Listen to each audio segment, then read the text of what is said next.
Hi, I'm Steve Hopkins, and this is the PongNow interview series, or Pongcast, where we discuss table tennis with some of the best players and personalities in the sport.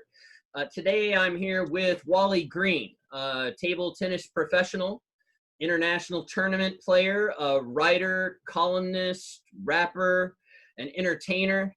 Welcome to the Pongcast, Wally.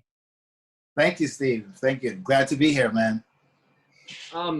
Wally, unlike most of my interviewees, there's actually a web page out there titled whoiswallygreen.com, and it notes your whole story. So I was scrolling through there, and it says you're a celebrity table tennis pro. It says you're an entertainer. It says you're co-founder of Spin New York, and there's a bold-faced question posed on the site that says, "Who am I?" And immediately under there, it actually answers it. It says, definitely one of the most interesting people you could ever meet. So that's why you're here today. I'm interested in hearing about some of the things that make you unique. And again, the goal of this whole interview series is not to just have a surface interview. It's to hear you guys tell some stories so that folks can come back and listen to stories about you told by the person that actually lived it. So with that in mind, let's start by talking about table tennis stuff and getting to the pro tour. How does Wally Green make it to travel internationally and play in tour events? The way that happened is there was a point where, I don't know if you know, the company is called Rockstar Games. Rockstar Games is a huge video game company, yeah. Video game company. So they make the game Grand Theft Auto. They were at a tournament that I was playing in New York City, in Chinatown. And I was playing against a kid, and this was kind of early in the early parts of when I started table tennis. And I was playing against this kid who had just came from China. And we were playing the match, and the kid was fighting, he's making all this noise. And I was like, I'm gonna make this noise too. So I was like, he was going, yo, and I was like, yeah, that's it, baby, kick his butt. And I was talking mad trash. I was talking a lot of trash. And at that point, Rockstar Games happened to be there. And they were actually scouting people to make this table tennis game, the world's first table tennis game, which I still have right now. But they came up to me and they were like, wow, you're super exciting. Do you know Rockstar Games? I'm like, hell yeah, Rockstar Games. You make Grand Theft Auto. They're like, well, we want to make the world's first table tennis game. And I was like, this is a joke, right? Because Rockstar Games is known for violent games. That's all they make. Every game is violent. And I was like, it's a joke. He's like, no, seriously. I was like, count me in 100%. So at the time when I was when they approached me, I always try to look at the bigger picture. That's what I always do. My thing is a bigger picture. I don't try to look at what can I get right now. What can I get at this moment? Once they came up to me, the first thing that came in my head was sponsorship. That's the first thing I thought about. I'm gonna say yes. I'm not gonna ask for money. I'll do it for free. I don't care. But it's Rockstar Games. So I made this game with them. And the game did really well. It was voted best sports game of the year, beat basketball, beat tennis, beat every sports game out there. I traveled all around, I was in Japan, I was in different countries, promoting the game with Rockstar as that Rockstar player. Then I thought, you know what? I want to play the Pro Tour, man. And I'm already in with Rockstar Games. Why don't I tell them to sponsor me? Because now I have this relationship with them. So I put together a whole sponsorship letter and told them what I wanted to do, all the countries I wanted to go to, how much it would cost, wrote it out, and I gave it to them. And they agreed to it. And they gave me I think it was like, I did it consistently for 2 or 3 years, about $50,000 each year to play ping pong. And that's how I got to play every pro tour. I had the money to do it. Why not, All right, so before we get too far away from the game, who were some of the other players that were in it? What was the company that you were keeping? Say it again. So in Rockstar Games, it used other players as models too, right? Yeah. So at the time, if I remember, they had a little bit of Lily Yip. Okay. You know Lily Yip. They had a little bit of, I think, Adam Hugh. There's a Russian girl that you probably don't know. Her name is Svetlana. She used to play like maybe 10 years ago or 9 years ago. Okay. And they had a little bit of her. So what they did was they used me to be the main motion character. So all the motions come from me, right? So I'm the main motion character. And then each person, like Lily Yip and other people, they use them to add so that each character could have a different ability as like pen hold and stuff like that. Yeah. Okay. So you pretty good company to keep there, I think. That's pretty cool. Yeah.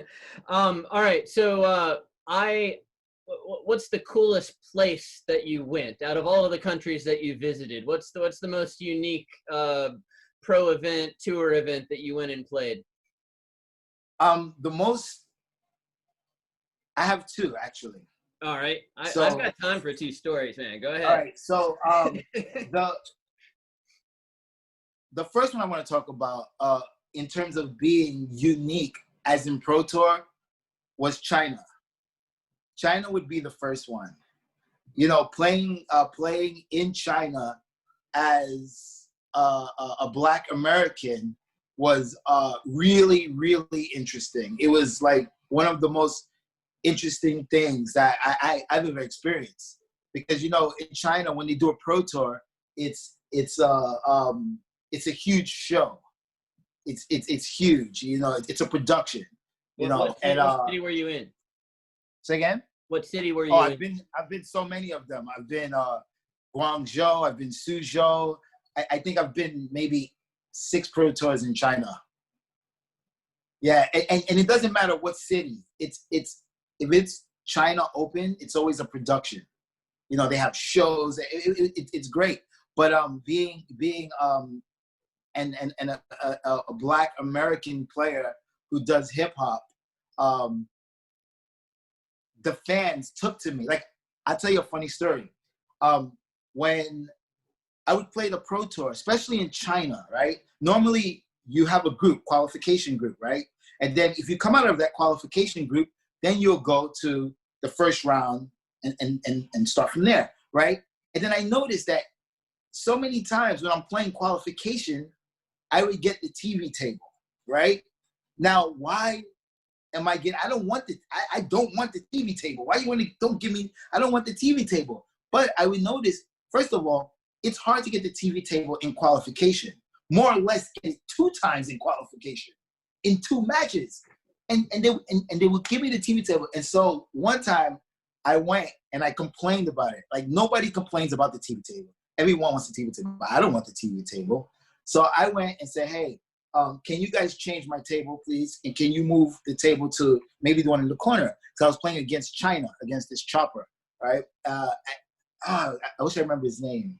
I can remember now. But anyway, I was playing against the chopper from China, Chinese national team. And you know what they told me? They said, why? No, you should stay table. You are very good for TV. I said, now I'm getting my butt kicked. But you know, it was the love of having someone so different that doesn't fit the mold of what the sport is, and totally opposite of that mold to play. And yeah, so China was always unbelievable. Always. Well, and you got personality, you know. Yeah, and the greatest thing about it is even if I lost, it didn't matter. Even if I lost, I got the interview. The interview still came to me, no matter where I played. So then I figured out my niche from those things, and that's how I figured out, oh, okay, I know what I'm going to do in this sport. All right, you said you had two stories. What's the other one? So the next one is North Korea. So North Korea is definitely by far the most extreme, interesting place anyone could ever go in the world. it's super intense experience. But the reason I wanted to do it was I was thinking, what can I do big this year? What every year I try to think of something that I can do big. And I said, what can I do big this year? And then I was just looking at the Pro Tours to see what was going on. And then I saw North Korea. And I was like, oh my God, North Korea. I got to go to North Korea. Dennis Rodman just came back from North Korea. And if Dennis Rodman can go, I can go. So I got to make this happen. So at the time, I think Duro was in charge of making the accreditation for U.S. players for a Pro Tour. So I asked Duro, I said, hey, Duro, man, what do you think? I want to play this North Korea tournament. What do you think? Don't do that. He was like, I don't know. But I said, no, I really want to do it. So then he said, well, maybe it's safe. And I was like, yes, I want to do it. But everyone told me not to do it.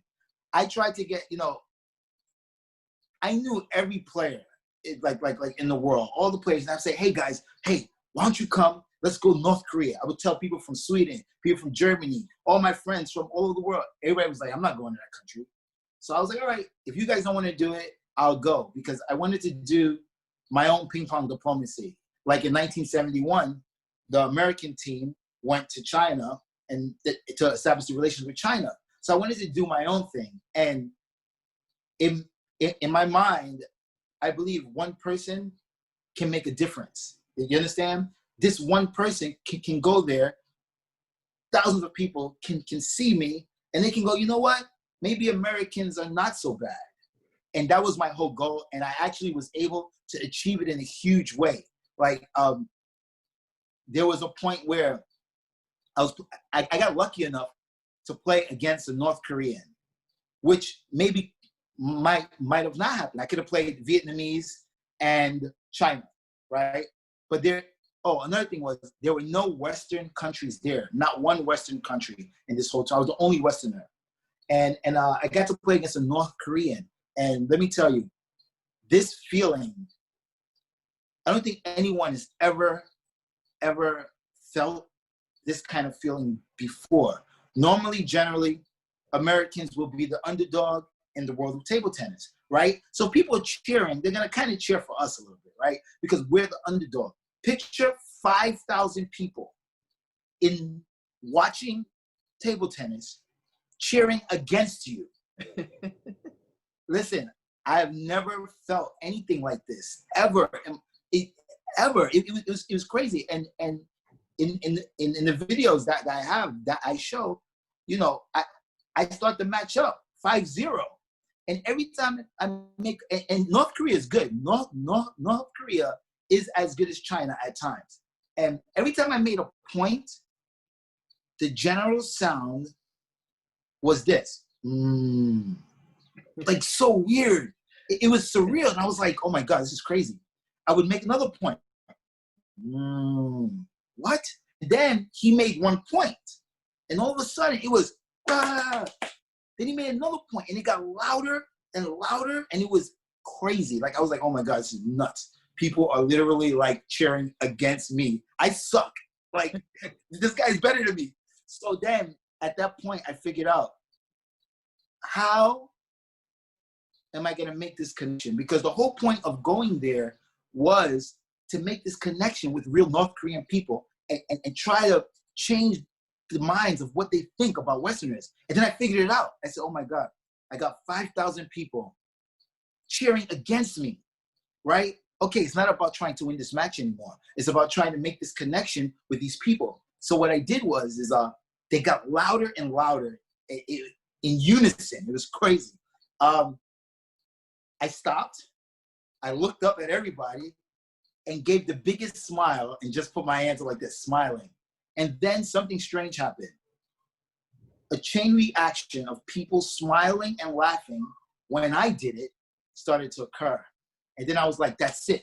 That's my connection. I've now connected with real North Koreans. And I finally connected. So every time I would look up and smile at them, they would smile back and they would all laugh, right? So anyway, we continued playing this match. I continued making these contacts. And at the end of the match, I lose to the North Korean guy, of course, he's better than me. So I lose the match, and now we got to shake hands. So the guy comes to shake my hand, and my camera is actually facing his face because it's in my corner. He comes to shake my hand, and you can tell he kind of doesn't want to really engage a Westerner, right? Because for them, Westerners are evil. So he doesn't want to engage. You can see his face. So he goes to shake my hand, and he's really timid. I just grabbed his arm, pulled him in, and gave him the biggest bear hug ever. And then people started clapping, they cheered, and the camera, which was facing him, you could see his face went from like not trying to engage to smiling. And that smile is the reason I went all the way to North Korea. It's just that smile. That smile, you can't fake that, right? Now, maybe something happened to him after because he smiled because an American gave him a hug. That I don't know. But that was the whole reason I went there, to get that. So it was really amazing. So you said China was a big production. How does it compare to the big production in Korea? In what do you mean? In North Korea or South Korea? In North Korea, how big was the event? So the way North Korea works, everything is planned. So you don't really know if all those people are really interested in table tennis. Like, you can never know. They may not even be interested, but the government says you all have to go there because it has to look good when it's filmed, right? So that's how North Korea operates. So it's a little different, and it's not really a production. They just have a lot of fans. But in China, it's a legit production. Like, they have shows, they have dancers come out, they have a guy who runs around and shoots things into the crowds, and it's so amazing. I mean, I did a song with the girl who's considered the Beyonce of Australia. And the way I met her was at the China Open. She was performing there, and that's how we met, and we collaborated on a song together. So there's a lot of entertainment value when they do their competition. All right, let me ask you this too. So how long were you in North Korea? So originally I was supposed to be there for 10 days, but after about, I think, 6 days, because I lost to China and I lost to North Korea, then I hung around for like maybe 2 or 3 more days. And then I wanted to leave because I figured I went there already to do what I needed to do. I have a lot of film. I filmed everything, every day, every second, talk to my phone. Everything I did there is on film. And the fact of being cut off from the rest of the world, it starts to get to you, right? Because as a Westerner, you have no cell phone service, you have no Wi-Fi, right? So it's nothing to do. It's not like you go out of your hotel and you walk across the street. Like, I can tell you a story about that. So I was getting really kind of like stressed just from, every day was the same thing. They give you this guy is responsible for you, they bring you everywhere. So it was hotel, training hall, tournament hall, training hall, hotel. And this is what it was every day. So across the street from the hotel was a huge park, beautiful park. And I told my guy, I said, hey, listen, you think tomorrow we can go out and just go out for a walk? And then she said, okay. So I was like, oh my God, it's so great. I'm gonna get to walk. I'm gonna get to walk in the park. I've been here 4 days already, and I'm happy, right? So she picks me up in the morning, and we go downstairs, and then we go right outside to the front, and then she stops, and then she goes on the phone, and I'm looking at her, and I'm like, hey, can we go across the street to the park? She goes, oh, sorry, that's forbidden. What? So my outing was in front of the hotel only. So that's how strict and intense it is. It's a very strict, intense place. Like a lot of the stuff you see in the media in terms of how dangerous it is for you, it's true. Like, you could get in serious trouble if you're not smart and if you do any kind of dumb thing. Yeah. All right, so I see the hat. It says Spin. Wow. Tell me about Spin New York. So Spin is our social ping pong, table tennis, nightclub, all of the above. And the reason for I'll tell you the reason for Spin. The reason for Spin is as everyone knows who plays, table tennis can be very serious, right? It can be really serious, not real social, unless you're a player of that level. It's very sectional. So what we wanted to do is we wanted to take the sport and make it fun. And not only make it fun, make the sport fun for everyone. All right, So who's even we? if You said we wanted to make it fun. Who's we? Start there. Me and the other partners. Okay. So we wanted to make it fun for everyone, not just for people who know about the sport, right? And which is a great idea, because how do you get people into the sport who don't know the sport, right?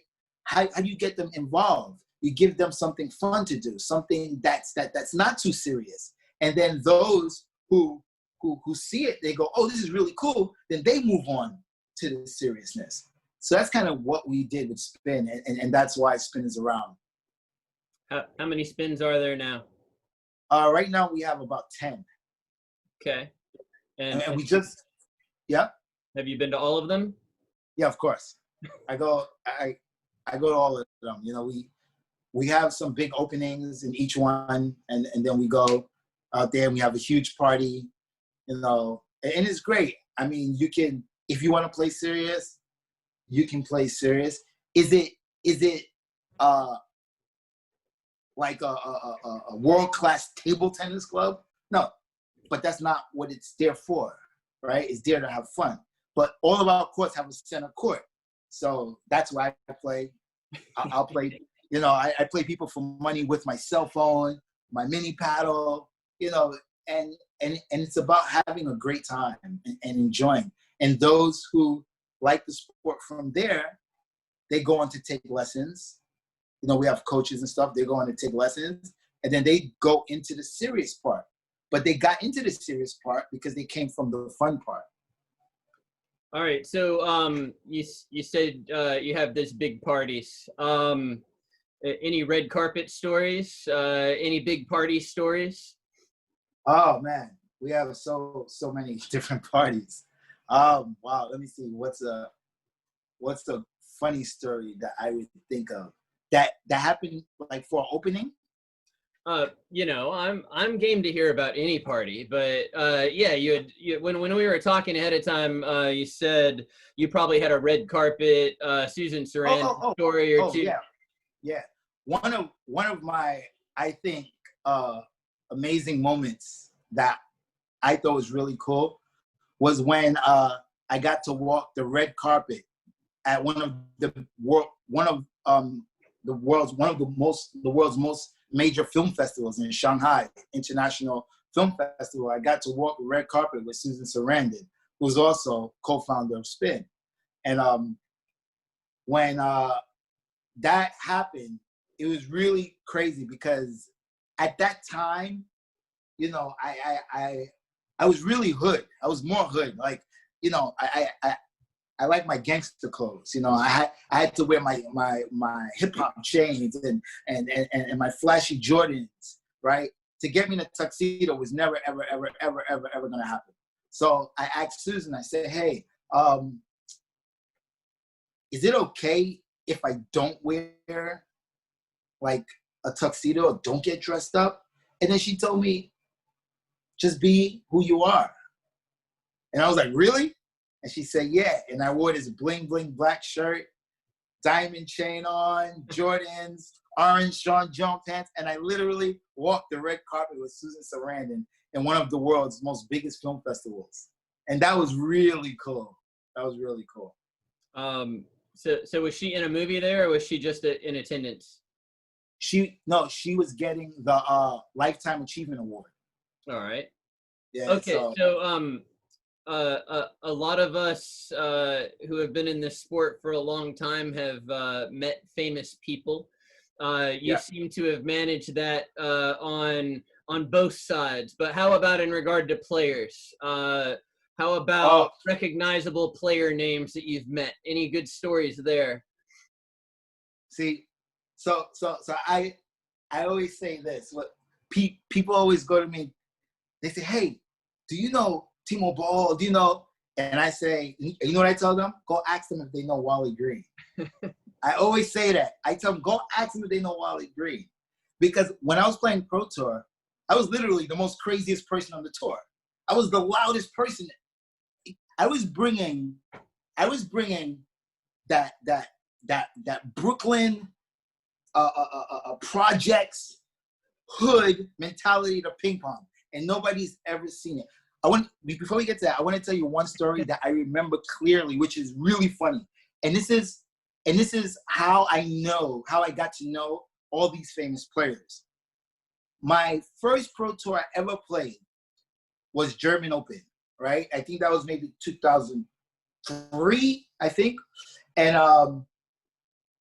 I really didn't understand this sport. I started at 19 years old. I literally went from not being able to play to playing pro, like overnight, right? And I had no idea what I was doing, but I was never afraid to approach people. So I always was able to get opportunities to go places, to practice with national teams, stuff like this. So anyway, I played my first Pro Tour after practicing in Grenzau, which is in Germany. A lot of top players here know that place. And when I played there, you have Ma Wenga from China, you had Chen Jibin from China, you had Lucian Blacek, and you had Fetzner, right? And the coach was Andre Gruber.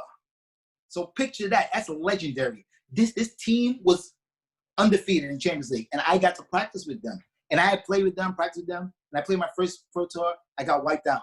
I was so nervous. I was shaking all over the place. I got beat by a person who I practiced all the time, and bad, right?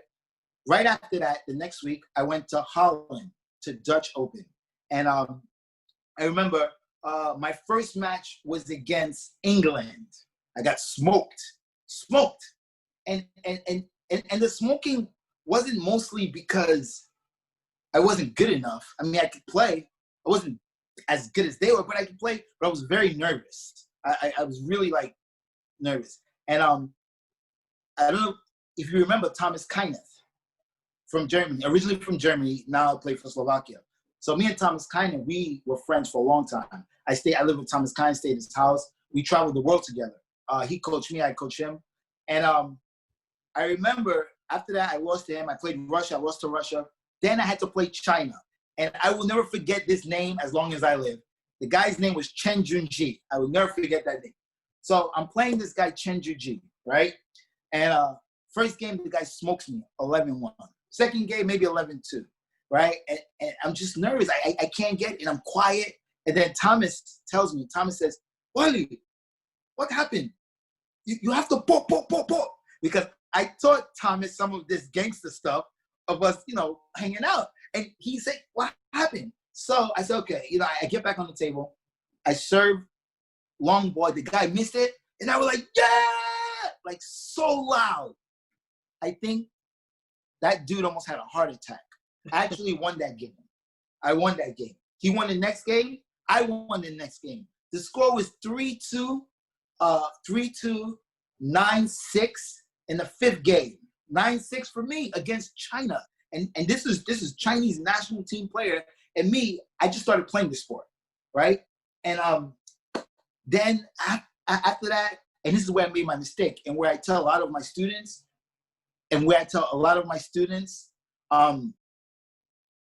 wait, all right, I'm back. And this is where I made my mistake, and where I tell a lot of my students where they have to be careful. I thought that I could actually win this match. Therefore, I changed what I was doing. I calmed down, and I lost 11-9. I didn't get another point after 6, right? But the coach, the Chinese national team coach, was yelling at this dude, man, because they never seen me, some black dude with yellow hair from America. Like, who is this dude? and the coach was yelling at him like crazy. The coach told him in Chinese, and at that time, I don't know why people keep calling me. The coach told him in Chinese, right? The coach says, if I never saw this guy from anywhere, if you lose to this guy, you never play in this country again. And the only reason I know this is because Thomas speaks Chinese, and Thomas heard it. And from there, everyone was focused on my table. I think at the time, maybe Waldner was playing match. People were looking at this crazy American dude is almost beating this Chinese dude, right? And then they were trying to say, which I think is a very good argument. What's really more important? Is it skill or is it mental? Because I definitely didn't have the skill, but in the mental, I was all in this dude's head, man. But that is how I got to meet all the other players, because I became the crazy Black American guy from New York City who's a rapper that plays ping pong. And yeah, and that's how I got to meet all these players. All right, so you said you were the craziest, loudest guy on the tour. Yeah. Who was second? Second, I don't know. Thomas is pretty loud at the time. He is. He definitely Yeah, is. yeah. Thomas is, and me and him, and we fed off that. You know, we traveled the world together, me and Thomas. And I would coach him, he would coach me. We played doubles together in Pro Tour against Japan. Like,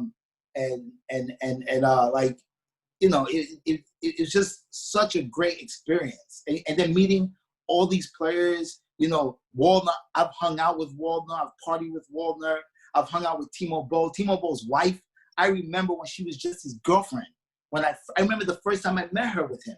So like all these players, like I know them really well, because from, you know, if you go to play Pro Tour and you're going to 12 countries a year or something like this, you've seen these guys all the time, right?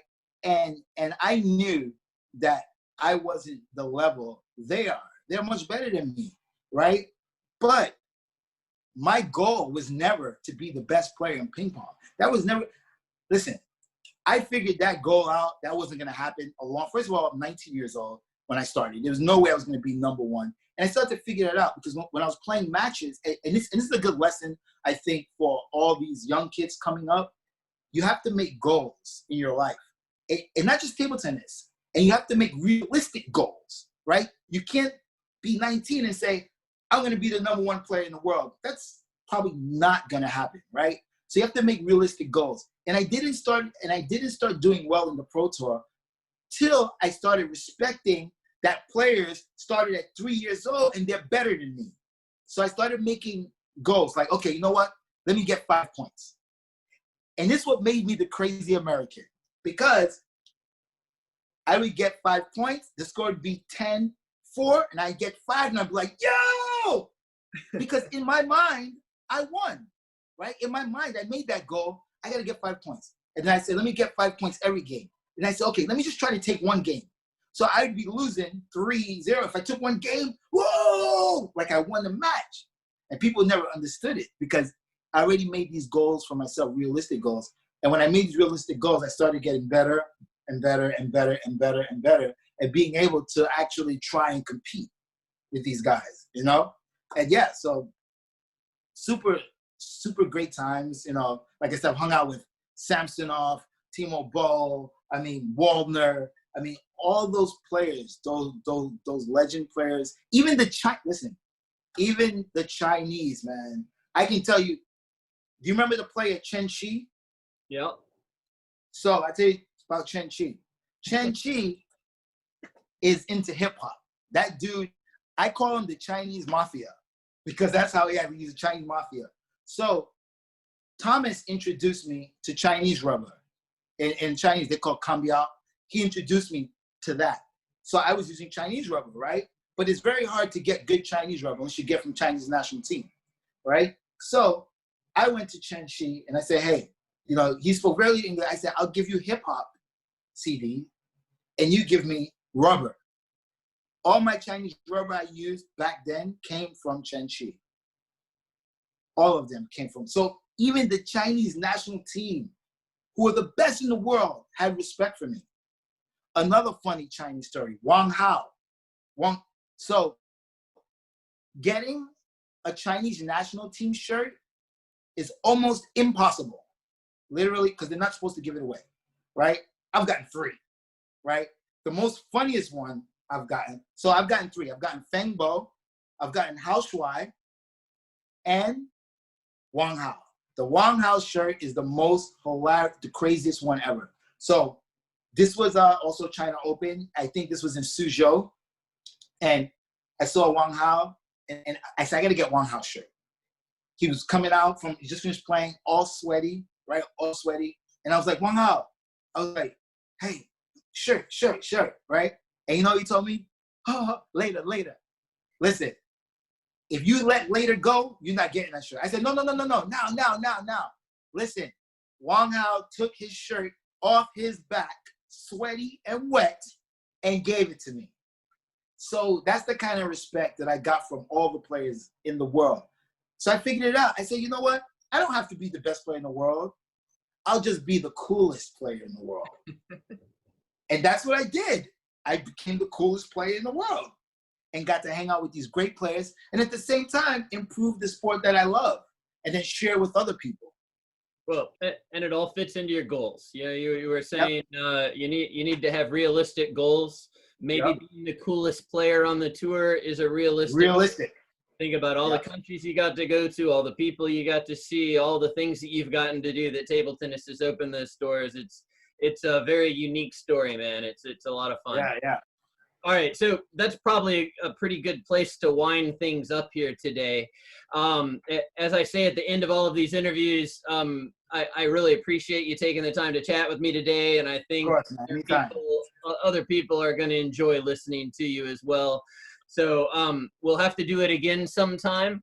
Think through those other stories you told me you were going to tell me off camera, and I have a bunch of stuff. Oh wait. Before we end, I'll tell you one funny Timo Boll story. All right, go for it. Right? So it's a 2-part story. First part of the story, we're in Croatia playing the Pro Tour, right? And at the time, I tell you, I'm good friends with Timo, Rostov, all these guys, sit with German team, hanging out with Thomas and these guys. And the guy that I have to play against is actually practicing on the table, right? Up far from us where we're sitting. So I told Timo, I said, hey, come hit with me, warm up with me on the same table, or warm up cross court against the guy that I'm going to play, right? So Timo says, okay. So we go, and me and him, we're hitting, right, on the table. And this guy, he doesn't know me, right? So he's thinking that, oh my God, this black dude must be really good because Timo Boll's hitting with him, right? And I know that's what he's thinking. So we're hitting, we're making it look good, bam, right? And then after, I got to play the guy, right? So I go, we start the match. The guy's like nervous, man. I make some points. Oh, yo. But then the guy figured out I sucked. he eventually figured it out. And he was like, oh my God. And then he came up to me, he was like, oh, Timo, and it was really funny. He became friends with that guy. Second part of that story is after that, so we're all sitting together, me, Timo, and Thomas Kynan, and we're sitting in the stands, right? So these fans, kids, and I've gotten this a lot in Pro Tour where I'm signing autographs for hours, and these kids, a bunch of kids come, a lot of kids, they all come, right? And they come to me to get my autograph. Meanwhile, Timo Boll is right next to me. And then Timo goes, I can't believe this. You're more famous than me. And we'll end it like that. But I have a lot of stories with these players. Oh, it was always a great time. Always a great time. All right, and this has been a great time. So I appreciate you taking the time to be here today. Thanks a lot. Definitely. Thank you very much, man. Yeah, thank you.